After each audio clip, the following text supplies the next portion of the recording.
Welcome to another episode of Regulatory Oversight, a podcast that focuses on providing expert perspectives on trends that drive regulatory enforcement activity. This podcast features insights from members of the firm's Regulatory Investigations, Strategy, and Enforcement Practice Group, including a nationally ranked state attorneys general practice, as well as guest commentary from business leaders, regulatory experts, and current and former government officials on a range of topics impacting businesses operating in highly regulated areas. I'm Ashley Taylor, one of the hosts of the podcast and a partner at Troutman. Before we get started today, I wanted to remind all of our listeners to visit and subscribe to our blog at regulatoryoversight.com so you can stay up to date on developments and changes in the regulatory landscape. Today, I am joined by Democratic Attorneys General Association President Sean Rankin. Sean was hired in 2016 by the Democratic Attorney Generals Association as their first full-time executive director.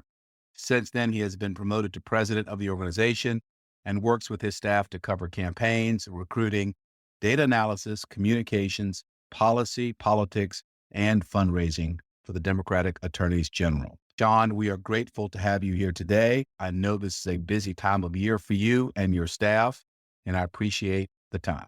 Ashley, thank you. It's a real pleasure to be on, and I look forward to our conversation today.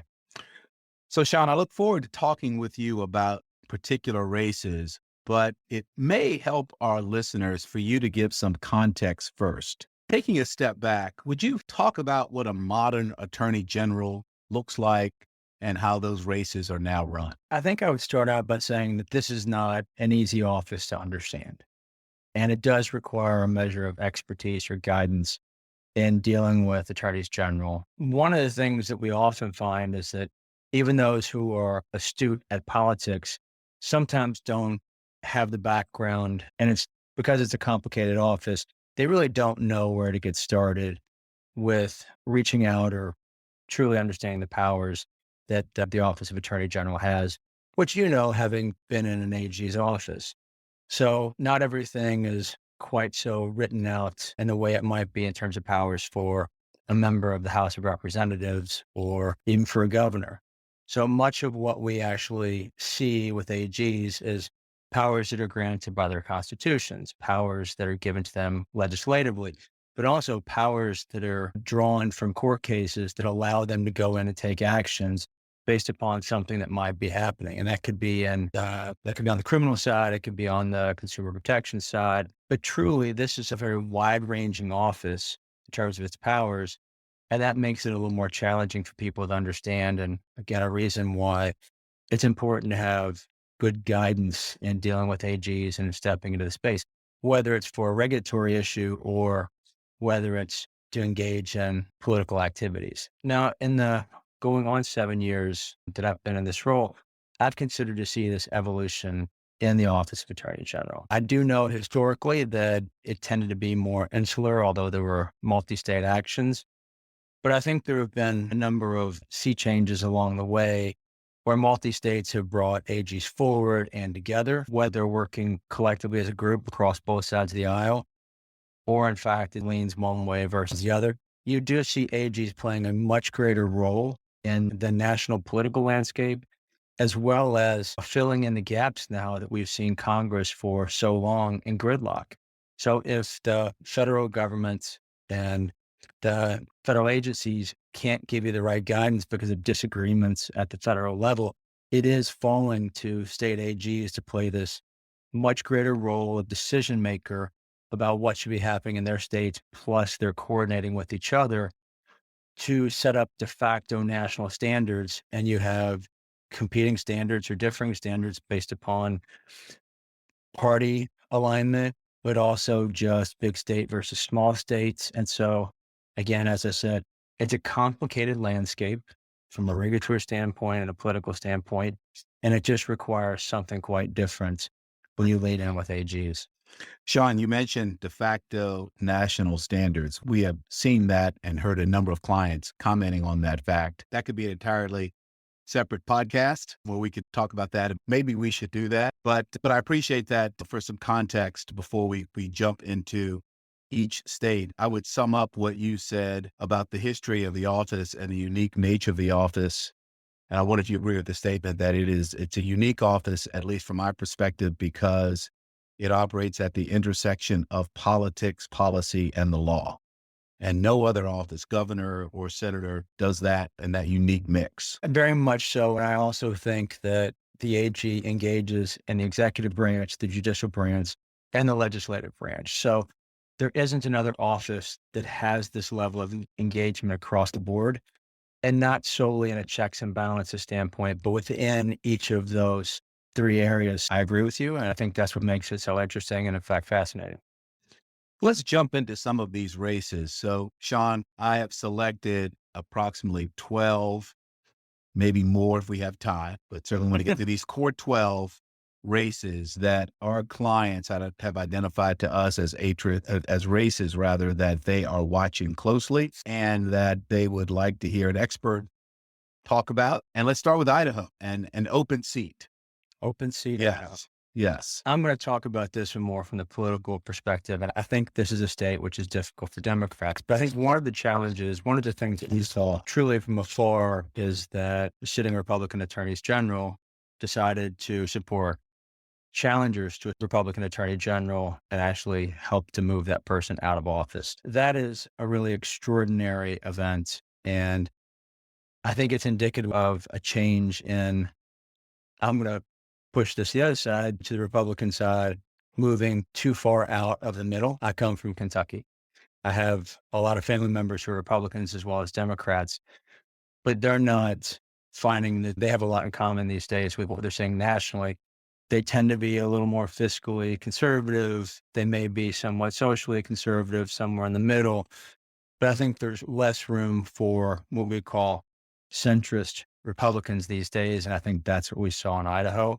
It's still a challenging state for us, but I do feel like this shift that occurred was actually a little bit hard to watch, even from the spectrum of being on the other side of the aisle, as to how it was done. And in some ways, I found it disappointing. Let's move to another state that I think our listeners would say is usually not a state that you would discuss in the context of an open race that is competitive, and that's Kansas. Kansas. Yes. Kansas is pretty exciting. And we've now got 2 polls, 1 public, which show the race at 2 points. I think the dynamics in the race are part of what's driving the competitive nature of it. Chris Mann is the Democratic nominee. Chris is a former police officer who was injured in the line of duty. He then he has been active in issues related to drunk driving and making sure we're taking drunk drivers off the road. He's someone who really believes that he can go make a difference and serve. And he's done that his entire career. I think it's very attractive to the people in Kansas. And as we saw with the primary, Chris Kobach on the other side came out of the Republican primary, a little bit of a challenging personality. He's lost twice running statewide. We saw the first real pushback after the Dobbs decision. And now we're seeing an electorate which is changing.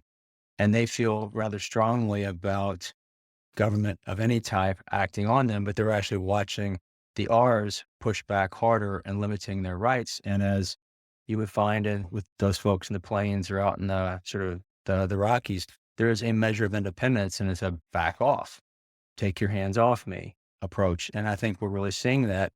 And I think Kobach has doubled down. I think Chris Mann is a real alternative that gives Kansans someone to look to play the role that they would like to see in their chief law enforcement officer, their chief legal officer. And I think we're going to see a contest that goes all the way down the stretch. So I want to move over to the Hawkeye state, Iowa, where General Miller is running again. But I'd like you to talk about that race and to talk about, as you were just hinting at, the importance of candidates fitting the state. So this is a really interesting one because Iowa has continued to change over time, but A.G. Miller has been elected 10 times. He's been elected when the state has been blue, purple, and red. So as the state has changed, one of the dynamics behind the scenes that you would notice is those who are unaffiliated voters have been the largest growing base of voters. So what you really find is a group of people who are not happy with either party, we'll put it that way. So the question is, who takes care of them? Now, in a previous poll, we saw that 68% of Iowans think Tom Miller puts Iowa first. We see his approvals in the low 60s. We've got recent numbers on him that show him with a good lead, and he's got to keep pushing. We've got to keep pushing. But I think he stands out as someone who works on consumer issues, who has always taken the weight of the small farmer on his back. He wants to make sure that things are done right. And there are times when he stands against his own party. There are times when he stands against the other party. I think he has a history of trying to do what's best for Iowa. And I think Iowa and Iowans tend to reward him by sending him back into that office over and over again. So he's now the longest serving attorney general in history. I don't think that on a given day he represents Washington or, quite frankly, Washington Democrats. I think he's just Tom Miller. And I think Tom looks out for the folks of Iowa, and he will continue to do that. I want to come back at some point in our conversation to the issue of consumer protection that you mentioned. But first, I want to hear your thoughts on Wisconsin. Tough race. This is a state which is trended red. It feels a little bit more like Ohio some days to say Colorado, but it's a close state. And as we've seen in elections there over the past decade, it'll come down to small margins. So in 2018, Attorney General Josh Call won by 17,000 votes. We expect that it's going to be another close race. We see up and down the ticket that there is real movement. Both sides are energized, and it's a fight. So of all of our states where we know it's going to be close, this is certainly a dogfight. So we expect to see both sides lean in pretty hard and push. Again, the state resembles some that have trended a little bit more red of late, but we still want it with that trend in 2018, and we're ready to roll up our sleeves and handle this one. Let me turn to another hotly contested state, as you mentioned, Nevada. So I've seen the polls relative to folks at the top of the ticket. I haven't seen or been able to watch much public discussion or national discussion about the AG's race. What's going on at the AG level? This is a close state too. We won this state by 4,500 votes in the last election. We see after the Dobbs decision, a shift. We've seen the numbers move in the right direction for us. We're seeing that we're running strong. Now, Attorney General Aaron Ford has done a fantastic job. I'm going to focus on the candidate aspects here. He's done a fantastic job raising almost $4 million, maybe even over $4 million. His opponent has very little cash on hand. So all of us need to understand that when it comes to buying media, that the cost of points for TV or digital is less expensive for a candidate than independent expenditure. So my friends on the other side at RAGA are going to go invest in the state and push. So am I. We're going to go spend roughly about the same, but that's a wash. But when it comes to our candidate who's spending a considerable amount because he's done the work, he's raised the real money, it makes a huge difference when you've got those dollars at hand. I want to turn to Minnesota. First, want to note that the current office holder, General Ellison, is a former member of Congress, which goes to your point at the beginning of this podcast about the influence of the office.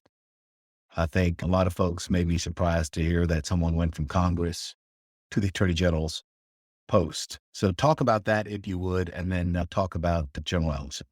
Sure. A.G. Ellison was the second person since I've been in my post at DAGA to be a member of Congress who's run for AG. The first one was Javier Becerra, who was put in to fill an appointment after Kamala Harris was elevated, ran for re-election and was reelected. And now we have Congressman Anthony Brown in Maryland, who is now the third in the chain.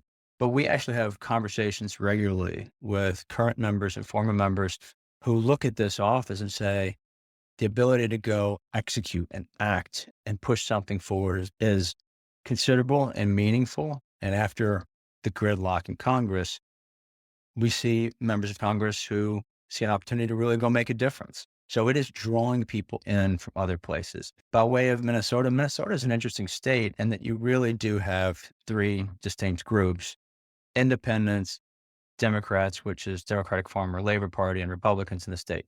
It's a state which will elect an independent for governor or somewhere else in constitutional offices. And it makes it different. You have to actually be willing to go out and stretch yourself. And I find Minnesota one of the more interesting states in the country politically. A.G. Ellison has been doing an outstanding job. He has been leading on a number of issues and some of the more challenging issues. I believe he tries to do the right thing by everybody. based upon the circumstances of a given situation or what he's trying to do. He certainly, from his time in Congress and other national work he's done, he happens to be better known than some of our other attorneys general. But when you actually sit down with Keith, I think you find someone who's very down to earth. He wants to listen. He wants to do right by people, and he wants to make sure that you have a chance to talk about what might be most important to you. So I find him to be very open and willing to have those types of conversations. And again, I think as it has to do with the temperament of an attorney general, we need people who are willing to have conversations. The issues in front of AGs can be, as we've said a number of times now, complicated. Complexity is not something that, if it was simple, it gets solved by somebody else. Things that are more complex end up on an AG's plate and they have to deal with them. I think in that way, you want someone who's going to sit and listen and talk and draw out what needs to be understood so that in the end, it's about being the people's lawyer. How are you actually addressing this? How are you creating a level playing field? How do you actually make sure that the bad actors are addressed? But I think no matter what it is, it's about fairness. And I think Keith does an excellent job of trying to create room for conversation. Let's stick with the from Congress to the AG's chair theme and talk about Maryland.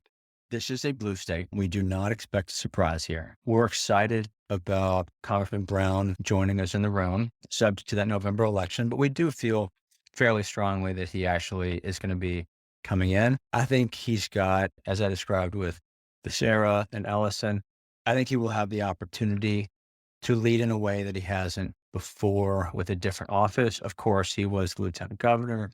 He had run for governor, so he has a strong handle on state politics. But I think this role being what it is gives him an opportunity to lean into issues in a way he hasn't before. And he also seems energized by what we're about to see. So I think he will be an outstanding attorney general. I hope people will take the chance to get to know him. But right now, we're still on the campaign trail, which in fact makes it a little bit easier. So I encourage people to go out and see him when he's at his events, when he's moving from point to point in the state, because you're going to catch him before he's actually got the work of the AG's office on his shoulders. So it's a good time to go build a relationship with the soon-to-be Attorney General of Maryland. Our listeners can't see this because we don't have video, but I'm smiling when Sean mentioned actually doing the work of an attorney general. Folks, there's an aspect of politics to the office, but there's an office to run in every state as well. You're the chief legal officer for your state, and you have hundreds of lawyers reporting to you. There's an entire office you need to run. So you're right. It's different once you're sworn in, and you're right to encourage people to talk to folks with their candidates, because after the election, they have an office to run. A lot of people forget that. Let's talk about an open seat, New Mexico. Now, New Mexico has traditionally been a purple state. It's leaned blue for a while. Now, that doesn't mean every office. I think that the governor's race is a little tighter, but we're showing a double-digit lead in New Mexico. I don't expect anything to change. I expect Raul Torres to be the next attorney general for the state of New Mexico. I find his temperament to be easy to talk to, easy with a smile, comes quick with a laugh, but can get very serious fast, but truly approachable. New Mexico is an issue that has challenges that are a little different than many other states. When we talk about some of our big states, but when you start talking about the West, especially a state like New Mexico, you've got a lot of oil and gas revenues, which fuel state legislative actions and cover the cost of education, cover other things that need to happen in the state, really provide for investment. You also have issues in water. We don't talk as much these days about acequias and where things need to be in states like New Mexico or Arizona or others, but we do have drought conditions in a lot of states. There are questions about who has the water rights. I think for business and for citizens of the state, we need to be leaning back into this, because I think we need to come up with a better system, because we're seeing that there are challenges today, tomorrow, and down the road. And I think we would all agree that the climate is changing. People may disagree on why it is. Regardless of the point of how we got here, we're here, and we have natural resources which are required for us. And so I think that whether it's for business purposes or whether it's for household need and use, we need someone who's thoughtful like Raul Torres to be at the front of those issues, as well as all those we would otherwise know about when it comes to an AG.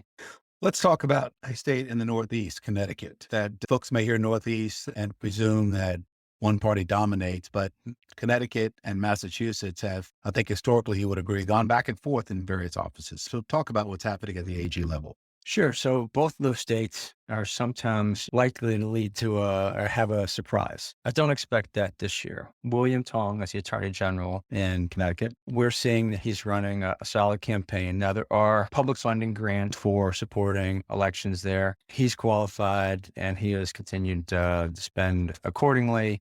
His opponent has not gotten her funds and is not spending as need be. That might change, but I think it just shows it. He's been very organized, structured, and thoughtful in his approach as Attorney General. And from a campaign perspective, his team has been doing what they need to do. I don't expect a surprise, and I expect A.G. Tong to be reelected. The final state on my list is Massachusetts. I'd like you to talk about both the primary and what you expect to see in the general. I think what we saw in the primary, which was won by Andrea Campbell, was a spirited primary. We had 3 candidates in. We certainly saw elected officials at the federal level and the state level splitting between the two. It was a tough race. One of the candidates self-funded largely, which drove a lot of the movement among voters, because if you can communicate effectively, you can actually start to move people as your message gets through. But Andrea won. She had the support of Maura Healey, our current Attorney General, who's now running for governor. So I expect a smooth election in November for both A.G. Healey, who's moving on, as well as Andrea Campbell moving in. I'll make this point because I think it's really important. Maura is also an example of A.G.'s moving to another office. And so we are the bench of the party. And in the past 6.5 years in particular, we've taken ownership of that. So when you talk about an Andy Beshear in Kentucky or a Janet Mills in Maine, you have Josh Shapiro right now in Pennsylvania moving forward. We've got 3 members of the United States Senate. We did have as many as 6, but Tom Udall is now an ambassador. Kamala Harris is now vice president.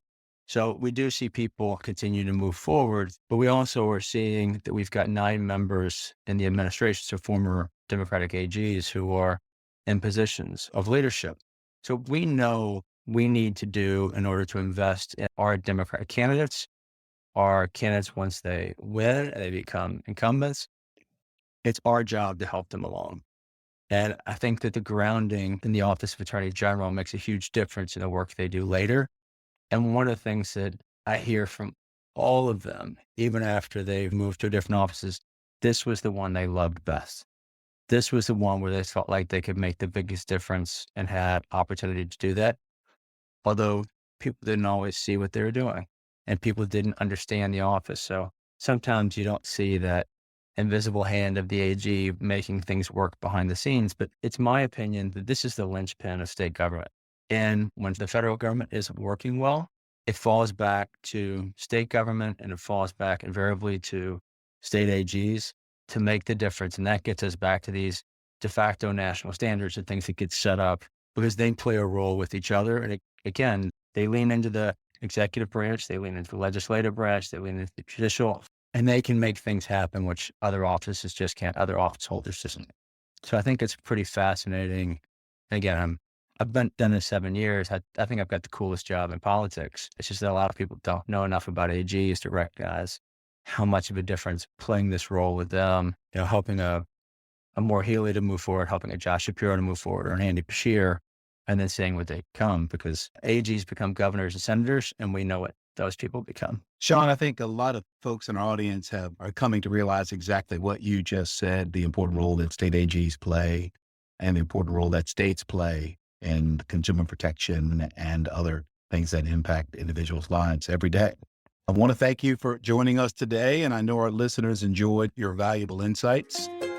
I want to thank our audience for tuning in today, and please make sure to subscribe to this podcast via Apple Podcast, Google Play, Stitcher, or whatever platform you use, and we look forward to the next podcast and perhaps asking Sean to come back and talk to us after the election.